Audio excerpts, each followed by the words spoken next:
Hey coders, welcome to top code. मतलब last video की अगर बात की जाए तो हमने कंट्रोल स्टेटमेंट्स का पहला पार्ट अच्छे से समझा था, जो कि था सिलेक्शन कंट्रोल स्टेटमेंट्स। उसे हमने काफ़ी अच्छे से समझने की कोशिश की थी। तो आज हम इस कंट्रोल स्टेटमेंट्स के टॉपिक को आगे बढ़ाते हुए समझते हैं कि लूपिंग कंट्रोल स्टेटमेंट्स क्या होती है। So without further due let's move to our video. Hey coders, तो हम शिफ्ट हो चुके हैं पेन और कॉपी में। तो चलिए समझते हैं कि हमारी लूपिंग कंट्रोल स्टेटमेंट्स क्या होती है। लूपिंग कंट्रोल स्टेटमेंट्स, जैसा कि इसकी नाम से क्लियर है कि लूप चलने वाला है कुछ ना किसी उसमें। तो अब हम समझते हैं इसकी डेफिनेशन। तो अगर हम सबसे पहले देखें तो इन प्रोग्रामिंग में जब भी there is a need to perform some operation more than once, मतलब इसका मतलब ये कहना चाह रहा है जब हम किसी एक ही चीज़ को बार बार करनी हो या किसी एक ही ब्लॉक ऑफ कोड को बार बार हमें यूज़ करना हो या उसे एग्जीक्यूट करना हो, तब हम लूप्स का यूज़ करते हैं। लूप्स कम इनटू यूज़, ये हमने अभी आपको बताया कि लूप्स का यूज़ करते हैं when we need to repeatedly execute a block of statement. मतलब इसका मतलब वही हो रहा है कि जब हम किसी चीज़ को या किसी ब्लॉक ऑफ कोड को एक से ज़्यादा बार प्रिंट करना चाहें, एन टाइम्स प्रिंट करना चाहें, तो हम लूप्स का यूज़ करते हैं। तो एग्जांपल अगर हम देखें तो suppose we want to print something 10 times, मतलब हमें किसी चीज़ को 10 बार प्रिंट करनी है, तो या 20 बार प्रिंट करनी है या 30 बार प्रिंट करनी है। तो सबसे पहली मेथड जो हम बेसिक मेथड है अभी तक हम यूज़ करते हैं वो है इटरेटिव मेथड। ये वही अगर हम उसे अच्छे तरीके से करना चाहें या उसे हम स्टोरेज बचा के करना चाहें तो हम यूज़ में लेते हैं लूपिंग मेथड्स का। तो लूपिंग मेथड्स का मतलब हम आपको भी समझाने वाले हैं, तो हमारे साथ आगे बने रहिए। तो चलिए इसे समझते हैं एग्जांपल से। मान लीजिए हमें नंबर प्रिंट कराने हैं 1 से 10 तक की, मतलब 1 to 10 तक की हमें नंबर प्रिंट कराने हैं। तो अब हम इसे कैसे प्रिंट करा सकते हैं? सबसे पहले तो हम हमारी बेसिक 3 लाइन्स लिखेंगे। यहाँ पे हमने बेसिक 3 लाइन्स लिखी। इसके बाद हम क्या करेंगे कि हम सी आउट कराएंगे। सी आउट मतलब प्रिंट और ये 1, ठीक है। और फिर यहाँ पे लिख देंगे एंडल। इसे 10 बार नहीं, इसे 5 बार ले लेते हैं ताकि आपको समझ में थोड़ी ईजी हो। तो हमने लिए 5 बार, ठीक है। तो देखो हमने एंडल लिए। एंडल का मतलब आपको पता है कि लाइन चेंज करने से हम इसे वापस अगर प्रिंट कराना चाहें, एंडल, तो इसे हम ऐसे ही प्रिंट करा सकते हैं 10 टाइम्स या 5 टाइम्स, या आपकी जितनी मर्जी हो आप उतनी बार प्रिंट करा सकते हैं। तो ये देखिए इसमें हमें कितना सारा लिखना पड़ा, कितनी सारी स्टोरेज यूज़ हुई होगी, कितनी सारी बिट्स यूज़ हुई होगी हमें सिर्फ 5 तक के नंबर प्रिंट कराने में। अगर हम इसे सिर्फ एक ही स्टेटमेंट से प्रिंट कराना चाहें तो अब हम उसे कैसे कर सकते हैं? इसे हम कर सकते हैं लूप्स की मदद से। तो इसी के कारण लूप्स हमारे पिक्चर में आए। तो लूप्स हमारे बेसिकली 3 टाइप के होते हैं, हम उसको आगे बताने वाले हैं। तो चलिए चलते हैं आगे। तो जैसा कि आपने अभी देखा, हमें 10 तक नंबर प्रिंट कराने में ही कितनी सारी स्टोरेज का यूज़ करना पड़ता है। तो अगर हम अब देखें कि हम लूप्स का यूज़ कैसे कर सकते हैं, तो पहले तो हमारे यूज़ में आता है फॉर लूप, फिर हम आता है वाइल लूप, फिर आता है डू वाइल लूप। तो इस टाइप के लूप हमें देखने मिलेंगे आगे। तो चलिए समझते हैं फॉर लूप क्या होता है। तो ये रहा हमारा फॉर लूप। फॉर लूप की डेफिनेशन लिखिए। A for loop is a repetition control structure that allows us to write a loop that is execute a specific number of times. The loop enables us to perform n numbers of step together in one line। मतलब ये क्या कहना चाह रहा है वो हम समझते हैं। मतलब कि ये क्या है, रिपीटेशन कंट्रोल स्ट्रक्चर है। तो अगर हम इसे सिंटैक्स की बात की जाए तो सबसे पहले अगर हम यहाँ पे लिखे इसका फॉर लूप का सिंटैक्स, तो फॉर लूप हमने ऐसे लिखे। इसके बाद हमें क्या करना है, यहाँ पे इनिशियलाइज करना है। तो यहाँ पे रहेगी हमारी इनिशियलाइजेशन, ठीक है, इनिशियलाइजेशन। इसके बाद हम क्या करेंगे, सेमीकोलन लगाएंगे कि हमारा सेमीकोलन लगा। इसके बाद क्या रहेगी हमारी कंडीशन। तो ये रही हमारी कंडीशन। शायद अभी आपको ना समझ आ रहा हो, पर आप बने रहिए हमारे वीडियो में। मैं आपको अश्योर करता हूँ कि ये आपको फॉर लूप अच्छे समझ आ जाएगा। तो सब इसके बाद हमें वापस सेमीकोलन लगाना है। इसके बाद क्या रहेगी हमारी इंक्रीमेंटेशन। इंक्रीमेंटेशन हमने आपको बताई है ऑपरेटर्स में कि इंक्रीमेंटेशन क्या होती है। आई प्लस प्लस मतलब हमें आई को इंक्रीज करना होता है 1 से। तो इसके बाद हम ये फॉर लूप के लिए ब्रैकेट लगाएंगे। इसके बाद हम यहाँ पे अपनी बॉडी लिखेंगे जो हमें रिपीट कराना बार बार, या फिर हमें जिस टाइप का कोड चलाना है यहाँ पर। इसके बाद हम क्या करेंगे, यहाँ पे हमारा ये सिंटैक्स ख़त्म हो जाएगा और हम यहाँ पे क्या करेंगे कि हमारा ब्रैकेट क्लोज कर देंगे। तो हम बेसिकली क्या समझ आया हमें कि सबसे पहले इनिशियलाइज किया जाता है, फिर कंडीशन लिखी जाती है, फिर यहाँ पे इंक्रीमेंटेशन होता है। फॉर लूप के लिए फॉर लिखना पड़ता है। इसके बाद हम यहाँ पे ब्लॉक ऑफ कोड लिखते हैं या हमारी बॉडी लिखते हैं कोड की। इसके बाद हम यहाँ पे ब्रैकेट क्लोज कर देते हैं। तो ये हमारा बेसिक सिंटैक्स है। आगे हम चल के बताते हैं कि इसका सिंटैक्स एक्चुअल में क्या होने वाला है। तो चलिए चलते हैं आगे। तो ये रहा हमारा सिंटैक्स। हम यहाँ पे क्या करने वाले हैं, ये हमारी बेसिक 3 लाइन्स है जो हमें सारे कोड्स में देखने मिलती है। तो इसे आप याद ही कर लीजिए, ये हमारा बेसिक सिंटैक्स है। इसके बाद हम क्या करेंगे, हम यहाँ पे देखेंगे कि हमारा फॉर लूप कैसे चलता है। तो सबसे पहले फॉर लूप चलाने के लिए हम क्या करेंगे, सबसे पहले लिखेंगे हमें फॉर। ये बेसिक है, फॉर लिखना ही आपको पड़ेगा क्योंकि आप फॉर लूप का यूज़ कर रहे हैं। यहाँ पे आएगी आपकी इनिशियलाइजेशन क्या होती है हम आपको अभी बता देंगे। इसके बाद ये सेमी कॉलन, इसके बाद क्या करेंगे आप यहाँ पे कंडीशन लिखेंगे जिस कंडीशन की बेसिस पे पूरा कोड चलने वाला है। इसके बाद वापस से सेमी कॉलन। अब इसके बाद क्या आ गया इंक्रीमेंटेशन के बाद क्या यहाँ पे सेमी कॉलन नहीं लगने वाला है। और अब हम यहाँ पे क्या करेंगे कि हमारा ब्लॉक ऑफ कोड यहाँ पे जो चलने वाला है उसको हम अच्छे से लिखेंगे। तो उसके बाद हमारा ये जब पूरा कोड कंप्लीट है हम ये ब्रैकेट क्लोज कर देंगे, यहाँ पे जो हमने ओपन करा था अब यहाँ पे हम क्लोज कर देंगे। इसके बाद हम कर देंगे रिटर्न 0, मतलब हमारा प्रोग्राम जो था सक्सेसफुली एग्जीक्यूट हो चुका था। तो इसके बाद हम क्या करेंगे कि ये ब्रैकेट जो मेन फंक्शन का था उसे क्लोज कर देंगे और अब हमारा लूप चलने के लिए रेडी है।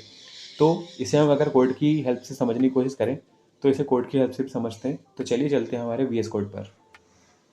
हे कोडर्स, तो हम आ चुके हैं VS कोड पर। तो चलिए देखते हैं कि फॉर लूप का सिंटैक्स क्या होने वाला है। इसी के चलते हम एक प्रोग्राम में बनाएंगे जिसमें 0 से लेकर 10 तक के हम नंबर प्रिंट कर रहे होंगे।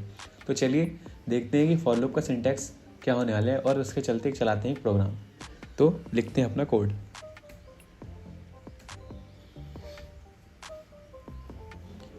तो ये हमने अपना छोटा सा कोड लिख लिया है जो कि फॉर लूप का है।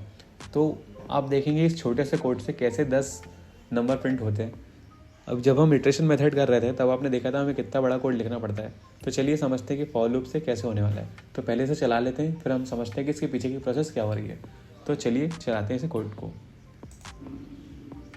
तो जैसा आप देखेंगे ये कोड एग्जीक्यूट हुआ और 0 से लेकर 10 तक के नंबर सारे प्रिंट हो चुके हैं सिर्फ इस छोटे से लूप की मदद से। छोटा सा लूप हम इसलिए कह रहे हैं क्योंकि जब हम इटरेशन का यूज़ करते हैं तो हमें बहुत बड़ा कोड लिखना पड़ता है 10 तक के नंबर प्रिंट कराने के लिए। आप मान लीजिए अगर आपको 100 लाइन का कोड प्रिंट कराना हो जो कि सेम लाइन्स है तो आपको 100 लाइन्स लिखनी पड़ेंगी, लेकिन लूप की मदद से वो सिर्फ 1 या 2 लाइन में ही कंप्लीट हो जाएगा। तो इसलिए हम बेसिकली लूप्स का यूज़ करते हैं। तो चलिए इसे आप समझते हैं कि ये 0 से लेकर 10 तक के नंबर कैसे प्रिंट हुए। तो चलिए अब चलते हैं वापस हम अपने पैनल कॉपी पर। हे कोडर्स, तो चलिए देखते हैं जो कोड अभी हमने अपने VS कोड पर चलाया उसके पीछे की प्रोसेस क्या है।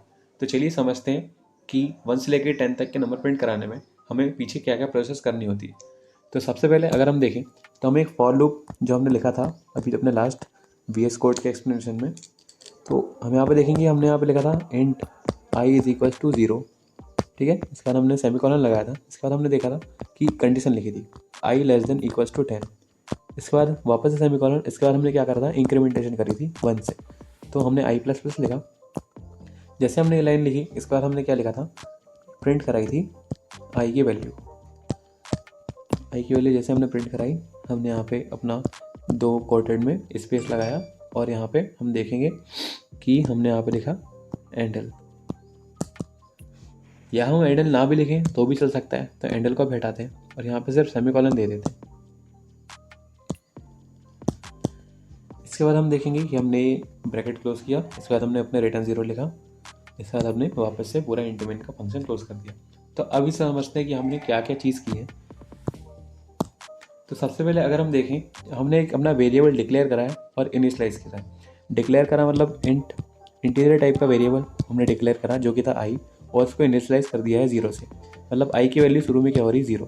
तो अब अगर हम देखें तो हमने i की वैल्यू 0 दे दी है और यहाँ पे कंडीशन क्या दी हमने कि i जब तक लेस देन 10 है या लेस देन इक्वल्स टू 10 है तब तक आपको हमारा ये ब्लॉक ऑफ कोड प्रिंट कराना है। उसके बाद हमने क्या इंक्रीमेंटेशन देखी। तो सबसे पहले अगर हम देखें तो i की वैल्यू क्या है हमारी 0, तो i इज इक्वल्स टू 0 है, ठीक है। और उसके बाद हम अगर देखें तो i लेस देन 10 भी है, मतलब 10 से i की वैल्यू यहाँ पे 0 है और ये हमेशा लेस देन 10 होगी, ठीक है। तो ये कंडीशन हमारी ट्रू हो रही है। तो हमें क्या होगा कि यहाँ पे एक हमारा ब्लॉक ऑफ कोड चलने वाला है जो कि ब्लॉक ऑफ कोड ये है कि सी आउट i, मतलब कि हमारा प्रिंट कराना i की वैल्यू को। तो i की वैल्यू शुरू में क्या थी 0, तो हमारी ये प्रिंट हो गई, ठीक है। इसके बाद अगर हम देखें तो ये वापस से यहाँ आएगा और यहाँ से जाके इस पर इंक्रीमेंट कर देगा i की वैल्यू। तो अब i की वैल्यू हमारी क्या हो गई है, i की वैल्यू हो गई हमारी 1, i की वैल्यू 1 हो गई है। अब देखिएगा 1 लेस देन इक्वल्स टू 10 है, जी बिल्कुल है। तो चलिए 1 को भी कर देते हैं प्रिंट। कंडीशन ट्रू होने के बाद इस वाली ब्लॉक ऑफ कोड पर वो जाएगा और हमारी वैल्यू प्रिंट कराएगा i की, जो कि वैल्यू थी i की 1। तो हमारी 1 प्रिंट हो गई। वापस से इंक्रीमेंट करेगा, वापस से इंक्रीमेंट करने के बाद i की वैल्यू हो जाएगी हमारी 2 हम यहाँ पे लिखेंगे। जैसे हमने यहाँ पे 2 लिखा हमने कंडीशन चेक करी 2 is less than equals to 10 है, जी बिल्कुल है। वापस ये यहाँ पर आएगा और अपनी सी आउट i की वैल्यू करा देगा। सी आउट मतलब क्या होता है प्रिंट। तो जैसे कि प्रिंट कराएगा यहाँ पे 2 प्रिंट हो जाएगा। वापस अपने इंक्रीमेंटेशन पर जाएगा, i की वैल्यू 3 हो जाएगी। i की वैल्यू जैसे 3 होगी कंडीशन चेक होगी, कंडीशन की वैल्यू 3 है, 3 लेस देन इक्वल टू 10 है, तो यहाँ पे वापस से प्रिंट होगी आई की वैल्यू और यहाँ पे 3 प्रिंट हो जाएगा। ऐसा ही 4 प्रिंट होगा, 5 प्रिंट होगा, 6 प्रिंट होगा, 7 प्रिंट होगा, 8 प्रिंट होगा, 9 होगा एंड देन 10 प्रिंट हो जाएगा। 10 प्रिंट होने के बाद अगर आप देखें तो इसकी वैल्यू जब यहाँ पे इंक्रीमेंट होगी तो ये इंक्रीमेंट होकर हो जाएगी ये वैल्यू 11। तो यहाँ पे अगर हम 11 लिख दें अपनी कंडीशन की जगह पे, जैसे हमने यहाँ पे 11 लिखा इस जगह पे, तो यहाँ पे क्या होगा, ये कंडीशन ट्रू नहीं होने वाली क्योंकि 11 कभी भी 10 से छोटा नहीं हो सकता। तो अब हम देखें अगर यहाँ पर तो ये कंडीशन यहाँ पे फुलफिल नहीं हुई और यहाँ पे वो प्रिंट भी नहीं करा पाया जो कि हमें प्रिंट कराना था आई की वैल्यू वो, क्योंकि कंडीशन ही फुलफिल नहीं हुई। तो बेसिक इसका मतलब ये है कि जब तक कंडीशन फुलफिल होगी हमारा ब्लॉक ऑफ कोड चलेगा। जैसी कंडीशन ट्रू नहीं हो रही है तो हमारा ब्लॉक ऑफ कोड नहीं चलने वाला और वो हमारा जो लूप था वो टर्मिनेट हो जाएगा। मतलब कि लूप तब चलता है जब कंडीशन ट्रू होती है, जब कंडीशन फॉल्स होती है तो हमारा लूप टर्मिनेट हो जाता है। तो 10 तक की वैल्यू प्रिंट हो गई, इसके बाद हमारा लूप टर्मिनेट हो जाएगा और आ जाएगा रिटर्न 0 पर। रिटर्न 0 पर जैसे ही आएगा तो ये हमें बता देगा कि हमारा लूप जो था सक्सेसफुली एग्जीक्यूट हो चुका है और अब हम लूप से बाहर आ जाएंगे और हमारे यहाँ पे कोड खत्म हो जाएगा। तो यही थी बेसिक एक्सप्लेनेशन। होप आपको अच्छे समझ आई होगी। हम ट्राई करेंगे नेक्स्ट वीडियो में कि फॉर लूप के ऊपर और कोड लेकर आएँ जिससे आपको समझने में आसानी।